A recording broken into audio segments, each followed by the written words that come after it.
I'm Janet Morana, Executive Director of Priests for Life. I hope you're enjoying our new night for Just Ask Janet, now Wednesday evenings. I hope that's working for you. Well, joining me today is another expert on abortion recovery, how abortion affects the moms and the dads. But on this show, we're going to focus on the dad. Every abortion, every baby who dies, the mom is affected, but the father is too.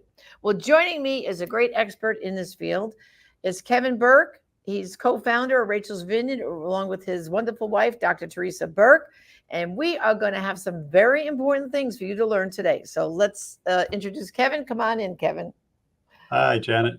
Hello. Well, I know you have been working with your wife, Dr. Teresa Burke, for decades, in the establishing of Rachel's Vineyard. But also men have been coming on these retreats for a long time. This is not like a new thing, correct? Yeah, that was one of the unique things about Teresa's model of treatment is that it included men from the very beginning in the group process, in the healing process. And right. So that provided me with a great opportunity to see that something I have to say I didn't understand initially, but as I went through the retreat and heard the stories of men and had heard them share their pain, I realized, boy, they're as deeply impacted as women, sometimes in some different, unique ways, but equally wounded spiritually and emotionally. Right. And of course, Kevin, I was just recently at the March for Life in DC, where we always have silent no more represented. Women, moms and dads get up and give their testimony, 3-minute testimony. I know you weren't there, but there was a lot of powerful testimonies. But today I want to focus on one father. And what he does, Kevin, he reads a letter to his aborted child. So I'd like to play that testimony right now for everybody. And I'm going to warn you, it is emotional. And then we come back, I'm going to ask you, Kevin, to unpack that for us, to show us the grief and how did he get healed and where are we with this? Because I think more people have to realize, you hear so much in the media, oh, it's women's healthcare. No one, it's not healthcare, first of all, but it affects the mother and the father. And the dad seemed to get swept away. So let's take a look at Jeff from Florida and him kind of pouring out his heart to us. So let's watch this. This is a letter that I wrote to my aborted son in 1987. As you are well aware, my son, you started your journey in life in the summer of 1987 in the womb of your mother. It must have seemed unusual for you to watch as your father borrowed $200 from a friend to pay for your first trip to the doctor. It must have been difficult for you when your mother entered the building for your appointment and your father didn't even have the courage to come in to join you. It must have been unthinkable for you when you saw your mother lying in unadulterated fear as the doctor began his procedure. Why are my mother and father doing this to me? Must have been the words that you gasped out as a complete stranger took your life in the womb of your mother. Jonathan Andrew Joquin, I am so sorry for what I have done to you. I am sorry that you'll never be able to take the first steps into the loving arms of your parents, that you'll never be able to fill your lungs with a deep breath of fresh air, that you'll never get to speak the first words of amazement to your parents, that you'll never be able to have a birthday party and blow out the candles, that you'll never get to board the bus for your first day of school, that you'll never get to meet your grandparents, aunts, and uncles who would have loved you beyond measure, that you'll never get to meet your sister Faith, who is 21 years old as I write you this letter, that you'll miss your high school graduation, that you'll never have the opportunity of going off to college, you'll never have the opportunity of getting married and having children of your own. I am sorry that I put your mother in such an unthinkable position. I'm sorry that I didn't have the courage to stand up for your life and allow you the opportunity of entering into this world. I am sorry for choosing my future over yours. I am sorry that I used my gift of free choice to prevent you from having yours. I'm sorry for allowing a complete stranger to vacuum you out of your mother's womb. You are not biomedical waste. but a human being with the dignity that only God can give you. I am sorry for waiting so many years before I had the courage to apologize to your mother for taking your life in the womb.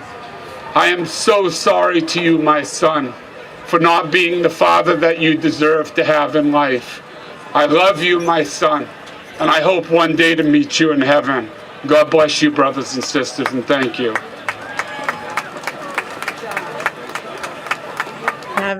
Kevin, oh my goodness. I mean, I first stood there and heard that dad give this testimony. My eyes were all welled up with tears. Everyone listening, you know how noisy it can be up there.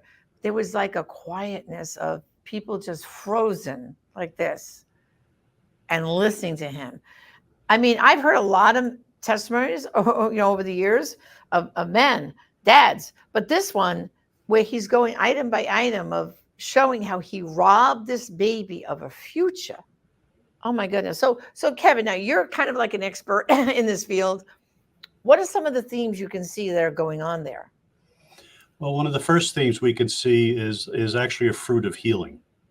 And that is that he talks about his failure of courage, his shame of in secret. Now, this is a private situation. He's involved in a secret exchange with his partner at the time. And he encourages her to have that abortion. And in that secrecy, he commits this shameful act. After healing, he's in a position then, strengthened by his healing, to then publicly witness to that truth. Whereas before, it's a shameful act done in private. Here, he's called in a special way, not only to healing, but to publicly witness. And this is a very male, fatherly thing to do, to take responsibility. It's something that you want to teach your children to do. You teach your sons to do, is take responsibility. And he does that in this very public manner. And he shares his heart as a father. It really does, Janet, as you mentioned in the beginning, it cuts through the rhetoric of reproductive choice and rights and laws. And of course, abortion is about those things, but at the heart of abortion is the relationship of a mother or father with their preborn child. Whether they realize it or not, this is the heart of their wound. And he speaks very beautifully and powerfully to that. Yeah. And then, of course, he didn't go into all the circumstances, but we have to understand that the dad doesn't have any rights under all the laws, even before, Roe v. Wade, now that it's gone, all these other things. The father doesn't really have any rights. It's all about the mom. And the thing is with the dads, and I'm sure you've encountered this case, it looks like he was for the abortion because he said, I borrowed money from a friend, to have your mother have this procedure, to kill you. But we know with the dads, sometimes they don't want her to have the abortion, right? I mean, sometimes they're trying to stop her. So for men, it's a double-sided coin, isn't it? Some are advocating, paying for it, pushing them, making them do it. Others are saying, please don't kill our baby, right? So what's emotionally with that whole dynamic? I appreciate so much you bringing that up, because there's men watching this right now who are saying, I didn't want the abortion. I wanted the opportunity to go through all those milestones with my son, his first steps, his first time getting on the bus, again, which is a very fatherly thing to say, is because we try to guide our children through those stages of life with their moms. So for him to witness to that is very, very powerful and very, very fatherly. But we have fathers who are denied that opportunity. And in my book, Tears of the Fisherman, Jason is one of the fellows that shares his story. He talks about coming back from the military after serving his country, becoming involved with a woman who he grew to love very much. She was a single mom and had a little girl, and he grew to be a father and love her. And after 2 years of being together and talking about now getting married, there was a pregnancy. And you have to, to make a long story short, she would not listen to any attempts of him to encourage her to have the baby and to support her. And the psychological devastation he experienced, it led to his being hospitalized. And eventually, thank God, through a Rachel's Vineyard retreat and through ongoing healing, he was able to recover from that. But it's really a traumatic wound to those dads, and they really need help. And you can share with them as well, Janet, about our afterabortion.org Right. How important that is. If you have been powerless to stop an abortion, you're a man watching this, it's deeply wounded you. That's natural. Please reach out for the help you need. Yeah, which would be abortionforgiveness.com. Put in your zip code and you'll see where's the nearest Rachel's Vineyard Healing Program right near you. Because that's our bottom line here. Message is we're here for you, whichever way it was, whether you advocated or tried to prevent. We know you're hurting. Abortionforgiveness.com. We want to bring you to that healing and peace that you do receive eventually once you come to grips with what happened. And then too, Kevin, with the dads, what I think struck me was in reading that letter, he showed the effect of that life not being here on earth. And then he also showed the generational effect of you couldn't get married and then have children. I robbed you of that. I robbed you of your aunts and uncles and cousins, of getting to know you. Because, with abortion, as you know, no one thinks about that, do they? Like, oh, they snuff out a life. Okay, move on. But it has this whole effect on the whole family, correct? Absolutely correct. And I think this is something for our listeners, particularly those that are speaking publicly about abortion, particularly clergy of all denominations or within our Catholic churches and parishes. When you speak about abortion, please talk about mothers and fathers who have had abortions. Talk about grandparents who were involved in abortion decisions or perhaps learned later and lost grandchildren and are grieving. Aunts and uncles who were denied the opportunity to have a relationship with that unique child. And he speaks beautifully to that. But, this is a loss that the heart of it is relationship. This is something we have to really focus on. Yes, the destruction of the child is the first tragedy. We have to try to prevent that. But when abortion takes place, it severs an intimate relationship between a mother and child, but also a child with its family and its future. And that's part of what we need to grieve as a culture. And if we can grieve that and begin to name it properly, I think that helps us in our journey of healing those who have had abortion and stopping abortion. Right. And especially that the role of the father, the biological DNA of men is to be protectors, right?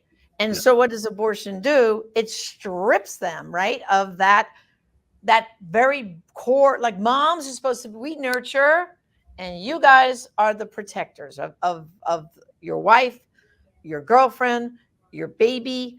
And so this goes down to the very core of men's DNA, doesn't it? Yes, I think it does in a very powerful way. And I think this could be confusing because men are not in touch with this oftentimes at the time of that they're involved in abortion because of the circumstances. There can be anxiety and fear, or just there could be selfishness and a sense of inconvenience of the pregnancy. Regardless, what we find in the healing journey when men share their stories after many years often is that even if you were feeling that way at the time of the abortion, on some instinctual level, that you're failing as a man when you don't protect that child, when you don't protect the mother during that pregnancy. Some men feel that when they're going to the abortion center, when they take the money out for the abortion, they have this sense of something dirty and dark about what they're doing, something shameful. There's an instinctive sense in that. It's connected to that providing and protecting.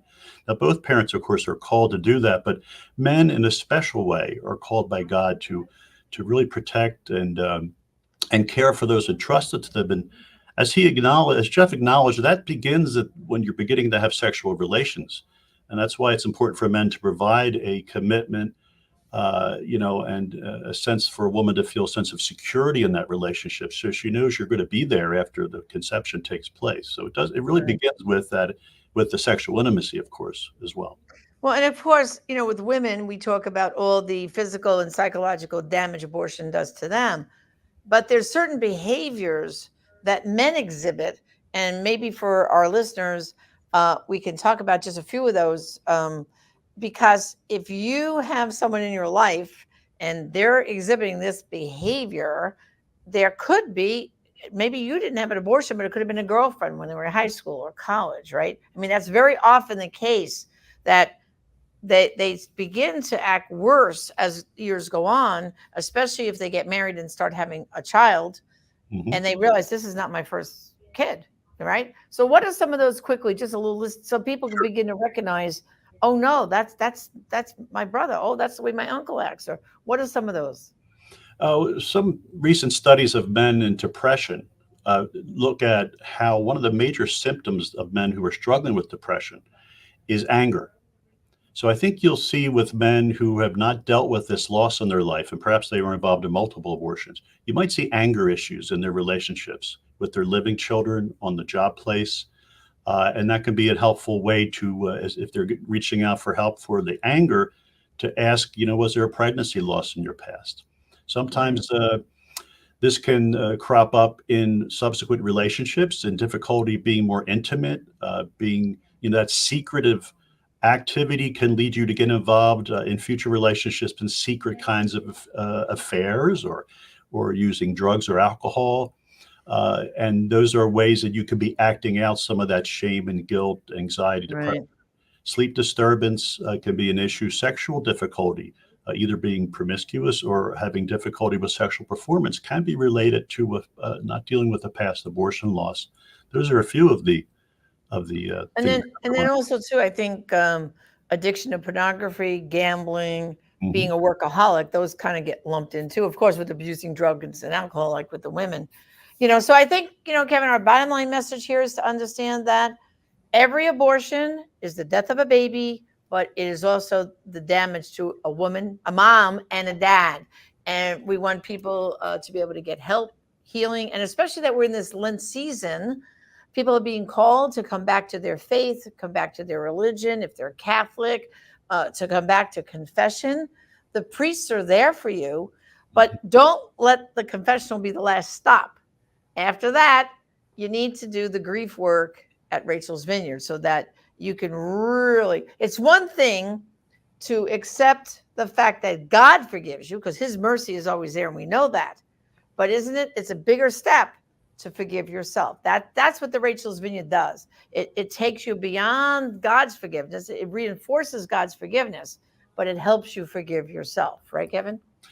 Absolutely true. And you may find that you've been to confession once, maybe multiple times, and you're still struggling with forgiving yourself. That's related to needing to go through a process of grieving, unpacking all that with others who understand your loss, who can expertly guide you through that with this very powerful spiritual exercises and the grace of the sacraments. And that will lead you to a place where you're going to open your heart to the light and peace of God in Christ. And folks, I want to say that the bottom line here is that in healing, this is good news, because the Lord will restore you, and in his generosity and mercy, you'll emerge a stronger man, a stronger father, a better husband, a better workmate. So if you're stirred by this, make sure you reach out for healing. That's right. Well, thank you, Kevin, for this great conversation. And of course, we're going to pray that we are helping a lot of dads find the healing they so need. So thanks for joining me. Absolutely. I appreciate the opportunity. Thank you. Okay. Well, brothers and sisters, remember that abortionforgiveness.com. You're my ambassadors for the truth out there, and please make sure to spread that, abortionforgiveness.com. Maybe your parish priest will put that every week in the parish bulletin. Hurting from abortion, there's healing available. Go to abortionforgiveness.com. Just like there are some abortions only you can stop, and some lives there only you can save, there are some people only you can help find healing and peace. Join me again next time. Thank you, and God bless. I will be